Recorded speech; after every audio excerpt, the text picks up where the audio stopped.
নমস্কার বন্ধুরা, সবাই কেমন আছো? আশা করি সবাই খুব ভালো আছো। বড়দের জানাই আমার সশ্রদ্ধ প্রণাম, ছোটদের জন্য রইল অনেকটা আদর, ভালোবাসা আর আশীর্বাদ। চলে এলাম কাকলির ক্যানভাসের একটি নতুন পর্বে। যারা এখনও কাকলির ক্যানভাসকে সাবস্ক্রাইব করনি তাদের কাছে একটাই অনুরোধ রইল, চ্যানেলটিকে সাবস্ক্রাইব করে আমার পরিবারের সঙ্গে যুক্ত হয়ে যাও আর নতুন নতুন অলৌকিক ভৌতিক ঘটনা শুনতে থাকো। বন্ধুরা, আগের পর্বে আমি তোমাদের বলছিলাম যে মানুষের মনে যদি বিশ্বাস থাকে আর যদি তার প্রার্থনার জোর থাকে তাহলে যে কোনো অসম্ভব সম্ভব হতে পারে। আজকে তোমাদের একটা ছোট্ট মেয়ের ঘটনা বলবো, যে মেয়েটা ছিল একদম ইনোসেন্ট এবং ছিল বলছি এই কারণ সে এখন গৃহস্থ সংসারী হয়ে গেছে। আজকের ঘটনা পৃথা হরিয়ানায় বিয়ে হয়েছে। পৃথার বাড়ি ছিল বাতকুল্লাতে। পৃথা বলছে যে ছোট্টবেলা থেকে তার মা যে কোনো কাজেই তাকে বলতো, মানে ছোটোবেলা থেকে তো ছেলেমেয়েরা মায়ের সান্নিধ্যেই বড় হয়। তো পৃথার মা ছিল একজন ধর্মপরায়ণা মহিলা। তিনি সমস্ত ব্যাপারে ঠাকুরের, ঈশ্বরের অস্তিত্বকে বিশ্বাস করতেন এবং পৃথাকেও ছোটোবেলা থেকে এটাই বিশ্বাস করতে শিখিয়েছিলেন যে তুমি যখনই কোনো সমস্যায় পড়বে, যখনই কোনো বিপদে পড়বে, তুমি ঈশ্বরের নাম স্মরণ করো, দেখবে ঠিক সেই কাজটা হয়ে যাবে সুষ্ঠুভাবে। ঈশ্বর তোমাকে সাহায্য করার জন্য একদম 2 হাত বাড়িয়েই বসে থাকেন, কিন্তু তুমি ঠিকভাবে তার হাতটা ধরতে পারো না। তো ওই বিশ্বাসেই পৃথা ছোট থেকেই বড় হয়েছে। পৃথাদের স্কুলে গরমের ছুটির আগে একটা করে প্রজেক্ট দিত। তো পৃথা সেই প্রজেক্টের কাজ করত। তখনকার দিনে এখন যেমন কাজটা প্রজেক্ট বলে বলা হয়, তখন কিন্তু প্রজেক্ট কথাটা উল্লেখ করা হতো না, কিন্তু কিছু হলিডে হোমওয়ার্ক দিত। আর পৃথা তখন ক্লাস 9-এ পড়ে। হলিডে হোমওয়ার্কের ওদের দিয়েছিল জীবনবিজ্ঞান, ভৌতবিজ্ঞানের বেশ কিছু প্র্যাকটিক্যাল খাতার কাজ করতে, এবং সেই সব কাজগুলো একটি সেই দড়িবাঁধা যে ফাইলগুলো হয় তাতে তৈরি করে বলেছিল যে ঠিক একটা দিন সময় দিয়েছিল, সেই দিনে গিয়ে ওদের জমা দিয়ে আসতে হবে। সেটা অবশ্যই ছুটির পর। আর পৃথাদের 3টে বন্ধু ছিল, পৃথা, বন্দনা এবং রীতা। তো 3 জনে মিলে এই কাজটা করত। মানে হয়তো একজন একটা সাইড করে নিল আর একজন আর একটা সাইড করলো, তারপরে একে অপরের সঙ্গে খাতা দেয়া নেওয়া করে গ্রুপ স্টাডি করে সেইটা কমপ্লিট করে ফেলতো। খুব সুন্দরভাবে তারা কাজটা প্রত্যেক বছর করত। সেই জন্যে তারা 3 জনেই মোটামুটি র্যাঙ্ক করতো। তো সেবারেও হয়েছিল কি, প্রথম কাজ পৃথা করে। পৃথার পর পৃথা বন্দনাকে দিয়ে দেয়, বন্দনা সেই খাতাগুলো রীতাকে দিয়ে দেয়, রীতা কমপ্লিট করে যেদিন জমা নেবে তার ঠিক 2 দিন আগে পৃথার হাতে দিয়ে দেয়। তো সেইবারে হয়েছিল কি, প্রথম কাজ পৃথা করে নিয়েছিল, করে বন্দনাকে দিয়ে দিয়েছিল, বন্দনার থেকে রীতার কাছেও গিয়েছিল, কিন্তু রীতার একটু লেট হয়ে যাওয়াতে ও খাতাগুলো দিয়ে দিয়েছিল পৃথাকে ঠিক জমা দেওয়ার আগের দিন। মানে যেদিন জমা নেবে, স্কুলে গেছে, স্কুলে সেই দিন একদিনই জমা নেবে, তো সেদিন গেছে, সবাই এসে গেছে। এবার ওইটা জমা নিত যিনি ক্লাস টিচার তিনি নয়, হেডমিস এসে জমা নিয়ে নিতেন। হেডমিস আসবেন বলেছেন ঠিক 3rd পিরিয়ডের পর, তার আগে অন্য টিচাররা এসে ক্লাস করাচ্ছেন। পৃথা খাতাটাও রেডি করে রাখতে গিয়ে দেখলো ওই খাতাটায় টোটাল হয়েছিল ওর 30টা পেজ, তার মধ্যে ওর কাছে আছে 26টা পেজ, 4টে পেজ পুরো মিসিং। ও তন্ন করে ক্লাসে বসে, পৃথা বলছে পুরো ভালো মতো খুঁজেছে, কিন্তু 4টে পেজ পুরো মিসিং। তো মাথা প্রচণ্ড খারাপ হয়ে গেছে, কি হলো। ও যখন বন্দনাকে দিয়েছিল 30টা পেজ ছিল, তারপরে পৃথার থেকে বন্দনার কাছে গেছে যখন 30টা পেজ ছিল, আবার বন্দনার কাছ থেকে রীতার কাছে গেছে 30টা পেজ ছিল, কিন্তু রীতার থেকে দেওয়ার পর ও আর চেক করেনি, ও মোটামুটি দেখে নিয়ে চলে এসছে, কিন্তু 4টে পেজ তাহলে কোথায় গেল। তখনও ওই 2nd পিরিয়ডের পর বন্দনাকে জিজ্ঞেস করেছে যে বন্দনা, তুই কি পুরো 30টা পেজই রীতাকে দিয়েছিলি? তো বন্দনা বলল যে হ্যাঁ দিয়েছিল, ও পুরো 30টা পেজ গুনেই দিয়েছিল। রীতাকে জিজ্ঞাসা করা আছে তাহলে কি রীতার বাড়িতে পড়ে আছে 4টে পেজ, রীতা কি দেয়নি? তখনও ভাবছি 4টে পেজ অ্যাবসেন্ট হয়ে গেছে, তা তো মুশকিল, তাহলে তোর কী করে কমপ্লিট হলো না তাহলে কাজটা, তো নাম্বার কম পেয়ে যাবে, হয়তো ওটা ক্যান্সেলই করে দেবে। তো ও তখন রীতাকে জিজ্ঞেস করেছে, রীতা তুই কি কোনো ক্রমে ভুলে 4টে পেজ তোর বাড়িতে ফেলে এসেছিস? তো রীতা বলল না, ও গুনে 30টা পেজই দিয়েছে। এবার সেই সময়তে পৃথা বলছে ও বন্ধুদের একদমই অবিশ্বাস করতো না। তা করতে করতে সেদিন পৃথা 2nd পিরিয়ডটাও কাটিয়ে নিয়েছে। আস্তে আস্তে বলেছে যে সময় চলে আসছে, ও কি করবে।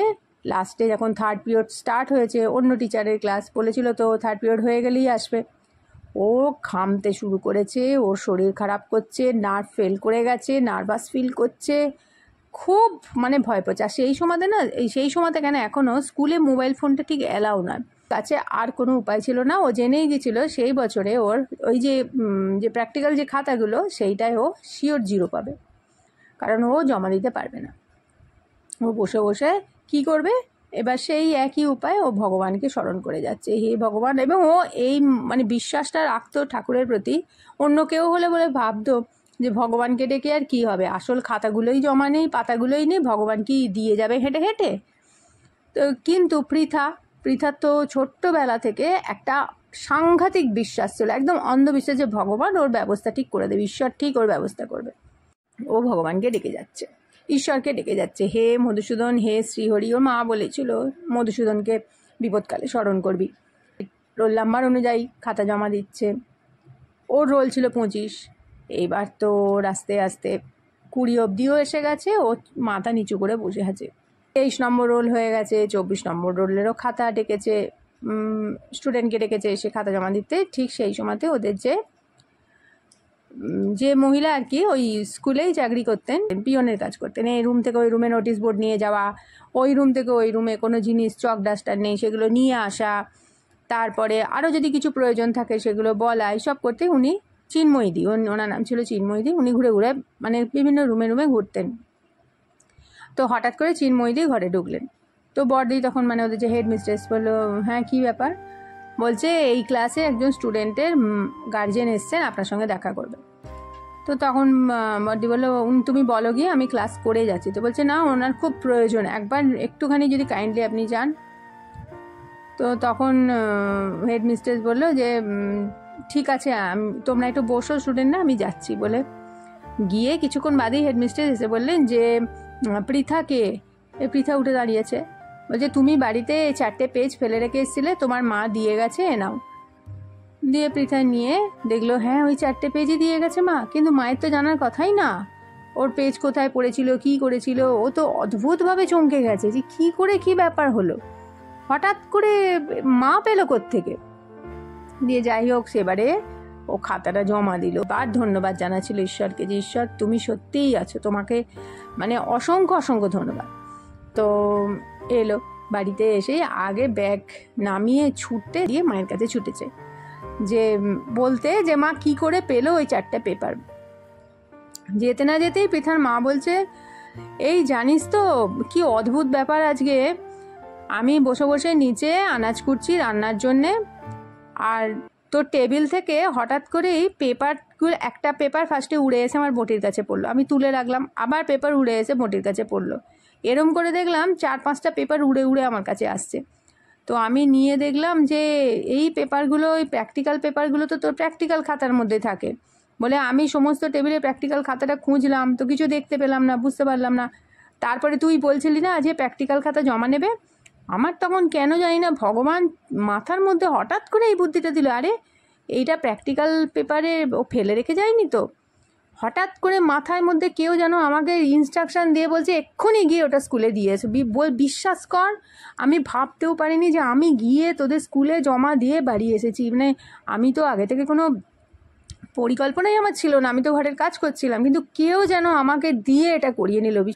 তখন পৃথা বলছে, মা কেউ না, মধুসূদন, শ্রীহরি, নাম্বারটা কাটাই যেত।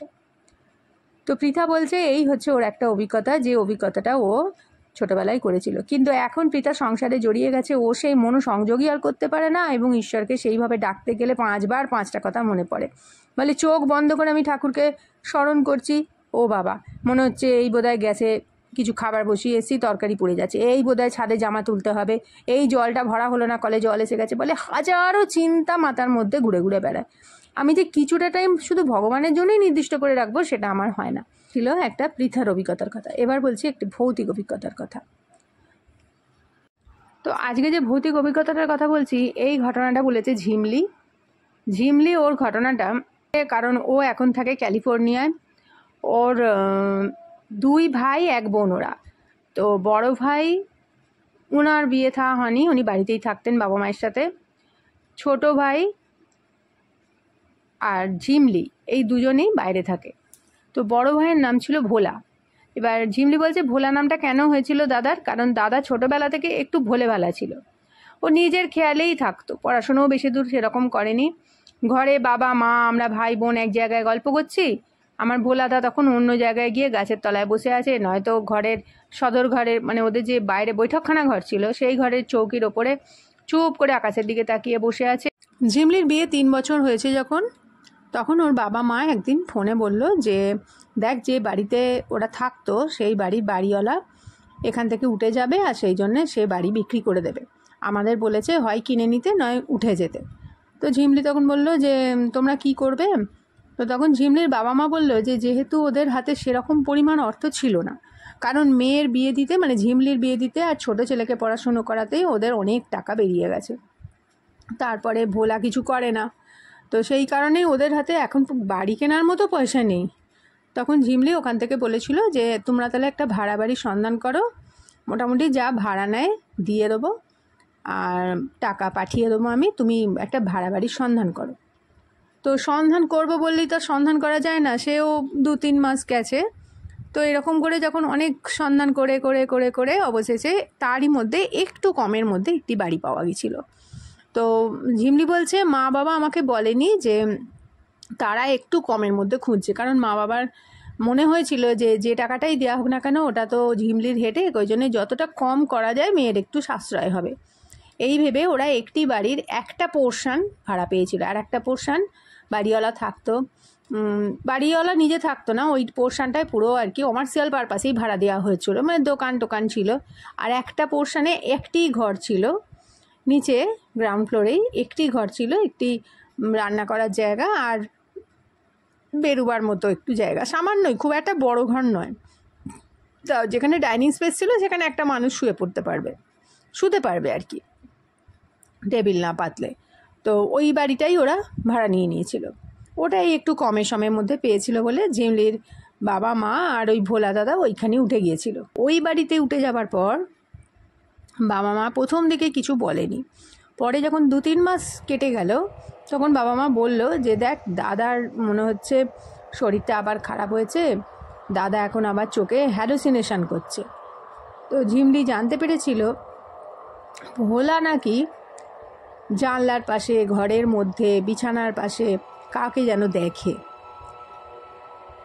তারপরে ভোলা হঠাৎ করেই কোথা থেকে একটা রুদ্রাক্ষের মালা জোগাড় করে গলায় পড়েছিল।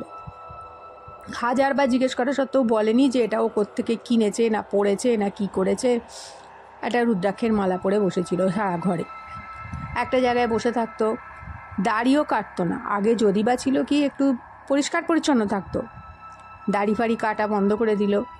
একটা ঘরের কোণে নিচে একটা আসন পেতে চুপ করে বসে চোখ বন্ধ করে। কোন দিন আবার সিঁদুরে টিপ পড়তো।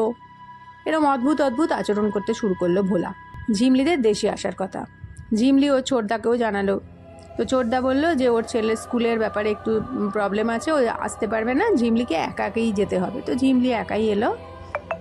তো বাড়িতে আসার পর ও ভোলাদার কাছে গেল, গিয়ে জিজ্ঞেস করলো যে দাদা কেমন আছিস? তো ভোলা যখন তাকিয়েছিল ঝিমলির দিকে, ঝিমলি বলছে দাদার চোখ দুটো ঢুলু ঢুলু লাল টকটকে, এ দাদা যেন ওর সে দাদা নয়। ঝিমলি বলছে দাদার ঘর থেকে প্রায়শই মাঝরাত্রিরে বিভিন্ন রকমের আওয়াজ আসতো। কোনো সময় হয়তো ধূপ ধূপ করে কেউ দৌড়চ্ছে ঘরে, কোনো সময় হয়তো দরজা জানলা সপাটে বন্ধ হচ্ছে খুলছে। ঘরের মধ্যে দাদার হাসির আওয়াজ পাওয়া যেত, দাদার কান্নার আওয়াজ পাওয়া যেত, সেই তামাকের ধোঁয়ার গন্ধটা পেত, ধূপের গন্ধ পেত। তো একদিন রাত্রিরে এই অবস্থাটা হলো ভয়ঙ্কর, এমন ভয়ঙ্কর যে ঝিমলি বলছে সেই অবস্থা, সেই রাতের কথা ও আজও ভুলতে পারেনি। রাত্রির 11টা কি 12টা বাজে, সেই সময়তে খুব জোরে জোরে পাশের ঘর থেকে মন্ত্র উচ্চারণের আওয়াজ পেল। জোরে জোরে মন্ত্র উচ্চারিত হচ্ছে। তো মা বাবা দুজনেই দেখলো যে জেগে আছে কিন্তু ঘুমোবার চেষ্টা করছে। তো ঝিমলি মা বাবাকে জিজ্ঞাসা করে জানতে পারলো এইরকম আওয়াজ ওরা প্রায়শই শুনছে এখন। ওর ভোলাদা এরকমই রাত্রিরে জোরে জোরে মন্ত্র উচ্চারণ করে, কিন্তু এ মন্ত্র কোথা থেকে শিখেছে, কিভাবে শিখেছে কিচ্ছু জানে না। এরপরে ও আস্তে আস্তে উঠে, ওর বাবা মা যদিও বারণ করলো কিন্তু তবুও ঝিমলি বলছে ও কৌতূহল আর চেপে রাখতে পারছিল না। ও আস্তে আস্তে উঠে দরজার কাছে গিয়ে দাঁড়ালো। আর ভোলাদা, মানে ওর যে ভোলাদা বড়দা, দরজার দিকে পেছন ঘুরে দেয়ালের দিকে মুখ করে পদ্মা আসনে বসে সোজা হয়ে চোখ বন্ধ করে ভোলাদা ওখানে দাঁড়িয়ে বলল, ভেতরে আয়। বাইরে কেন, ভেতরে আয়।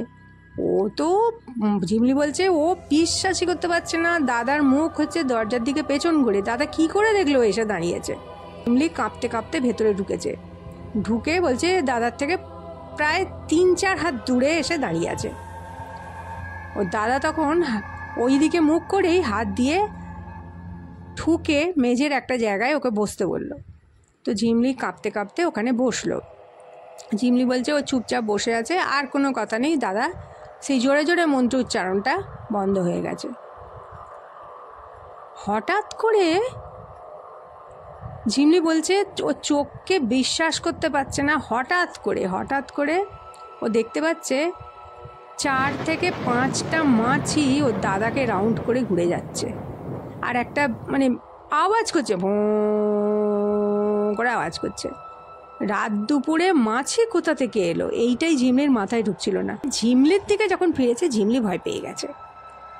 দেখছে একটা বিভৎস মুখ ওর দাদার, এবং চোখটা চিকচিক করছে ওর দিকে তাকিয়ে, এবং সে চাউনি ওর মোটেই ভালো লাগলো না। ঝিমলি বলছে বড়দার চোখে মানে এই রকম দৃষ্টিও কোনোদিনও দেখেনি। মুখ ভর্তি দাড়ি, দাঁতটা বেরিয়ে আছে, চিকচিক করছে, হাসছে ওর দিকে তাকিয়ে, এবং চাউনিটা অত্যন্ত বাজে চাউনি। ঝিমলি বলছে ওর মানে বিভিন্ন জায়গায় তাকাচ্ছিল দাদা। তো সেইটা দেখে ঝিমলি ভয় পেয়ে ও মা গো বলে ঘর থেকে ছুটে বেরিয়ে এসছে। আর ঘর থেকে দাদার প্রচণ্ড জোরে হাসি, আর এসেই ও ছুটে এসে মা বাবার ঘরের দরজা ঢুকে বন্ধ করে দিয়েছে। বলছে জোরে জোরে জোরে জোরে দরজার বাইরে থাবড়া মারছে, মানে ধাক্কা মারছে জোরে জোরে। তো যখন পুরো আলো ফুটে গেল ওরা দরজা খুলতেও ভয় পাচ্ছিল। তো দেখলো যে দরজা খোলার পর দেখলো যে না দাদা নেই, দাদার ঘরে দাদা আছে। এবার ওরা ছুটে ছুটে দেখতে গেছে, গিয়ে দেখছে যে ওই যেখানে পুজো হয়েছে সেই জায়গাটা লন্ড ভন্ড হয়ে আছে, চতুর্দিকে নোংরা পড়ে আছে, সে মাছিগুলোও আর নেই, আর ওর দাদা অজ্ঞান হয়ে পড়ে আছে ওই ঘরের মধ্যেই। মুখে জল টল দিয়ে তুলে তাকে সুস্থ করা হলো। সকালবেলায় উঠে দাদা পুরো অন্যরকম। ঝিমলি বলছে ভোলাদা একদম অন্যরকম মানুষ। রাত্রিরে দাদার ওই রূপ, সকালে দাদার একদম অন্যরকম মানুষ। তো চলে এলো এক রাস চিন্তা নিয়ে বাবা মায়ের জন্য। ওদের ওইখানেই মানে ক্যালিফোর্নিয়াতে যেখানে থাকতো সেখানে অনেক বাঙালি পরিবার থাকতো। তো ঝিমলিরও অনেক পরিচয় হয়ে গিয়েছিল অনেকের সাথে। তো তাদের মারফতই একজন ডাক্তার ছিল, খুব বড় ব্রেন স্পেশালিস্ট, তার সঙ্গে ঝিমলি কথা বলল। তো সে বলল যে দেখো হতে পারে এটা মানে কোনো একটা ক্লিনিক্যাল অসুখ হয়েছে তোমার দাদার, ছোটো থেকেই হয়তো চিকিৎসা করলে কমে যেত। বাবা বলি কি লোকে বলবে যে আপনি বিজ্ঞানের ছাত্র হয়ে কী করে এই কথা বলছেন। আমি বলি কি যারা তন্ত্রমন্ত্র করে, মানে যারা সত্যিকারের সাধক, যারা সত্যিকারের ঠাকুরের সেবা করে, তারা কোনো দিন কোনো জাগতিক দিকে নজর দেয় না, তারা লোকের মঙ্গলই করে।